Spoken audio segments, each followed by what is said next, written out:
T2 Trainspotting is the 21-year sequel to the 1996 phenomenon Trainspotting, and it brings back the original director Danny Boyle and the original cast of Ewan McGregor, Ewan Bremner, Robert Carlyle, Johnny Lee Miller and Kelly MacDonald. And when I went into the film, I was wondering, would the film be, would it live up to the original? Would it tarnish the original? Because the original was so great. And, it was such a cultural phenomenon at the time, especially in the UK. Would this film tarnish it? Do we actually need a sequel for a start? That was the first question I actually asked. Because usually, sequels, especially sequels that you leave for years after the film's been made, like last year's Independence Day, they sometimes don't work, and you sometimes think, well, you should have just left it. Well, there's no point to that. You should have just left the film as it was. But in my opinion, this film does absolutely work on all levels. I absolutely loved this movie. It was a brilliant sequel. It carried on the story brilliantly. It was interesting, it was funny, it was harrowing, it was scary in parts. But yeah, it was just fun seeing the characters back again, interacting with each other 20 years later, 20 years older, 20 years wiser, or not so wiser as you'd say. But yeah, fantastic. Really well done film, really directed. There's more of a budget behind this one than there was in the original.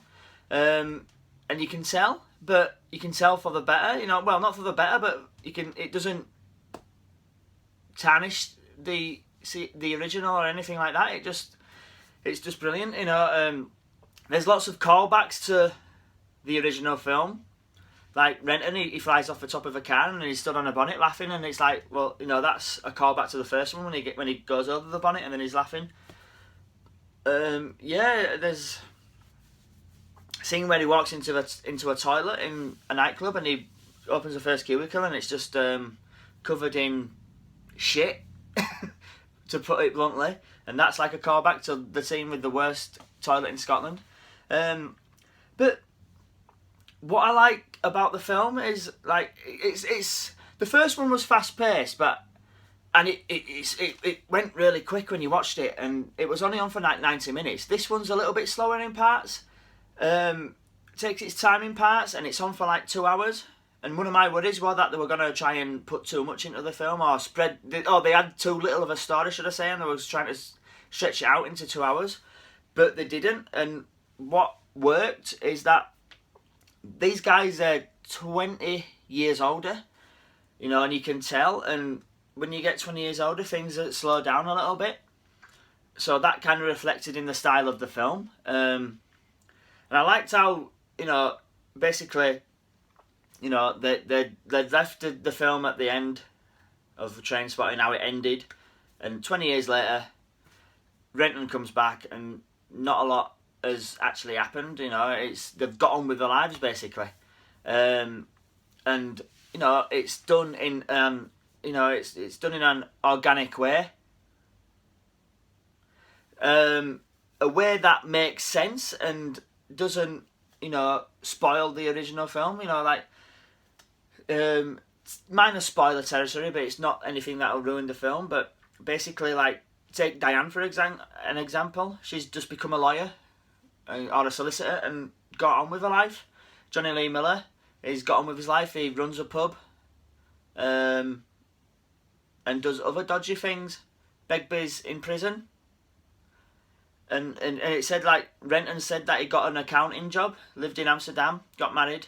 So yeah, things it's just they've got on with their lives.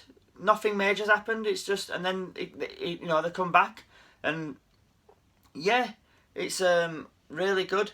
What I do find interesting, and I would wonder, people today who weren't around at the time of the original when it came out and saw the phenomenon that it was, how would they take to this sequel? I mean, I'm sure they've already seen Trainspotting anyway, if they're going to see this, but would it have the same effect? Because it was very nostalgic, and it was done in a good way, but it was done on purpose because it kept having flashbacks to the original film. It kept bringing up scenes from the original film, but sometimes done in different ways and things like that. But the whole point of the film was Renton returning to Edinburgh to be nostalgic, to catch up with people, you know, and as like someone in his 30s now, I feel like the film was aimed at me more than like, you know, teenagers, 18-year-olds, early 20s. It was like aimed at like